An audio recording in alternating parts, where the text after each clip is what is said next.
بسم اللہ الرحمن الرحیم۔ یہ ایک بھائی نے سوال پوچھا ہے کہ پہلی بیوی کی اجازت کی شرعاً کتنی ضرورت ہے۔ بھائی بات یہ ہے کہ پہلی بیوی کی اجازت کی قرآن میں حدیث میں کہیں ذکر نہیں۔ یہ بعض ملکوں میں قوانین بنائے جاتے ہیں کسی وجہ سے۔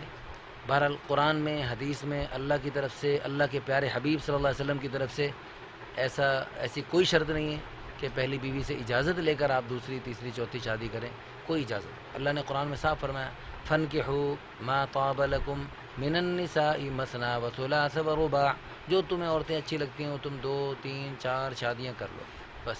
اس میں کہیں بھی کوئی قید نہیں ہے کہ پہلی بیوی سے اجازت ہو تو پھر کرو، پہلی بیوی میں فلاں فلاں عیب ہوں، فلاں فلاں کمی ہو، اولاد نہ ہو رہی ہو تو پھر کرو، کہیں بھی نہیں۔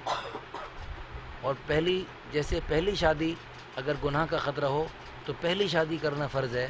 اسی طرح اگر ایک شادی کے بعد بھی اگر ضرورت محسوس ہو رہی ہے اور گناہ کا خطرہ ہے تو پھر دوسری شادی کرنا فرض ہے۔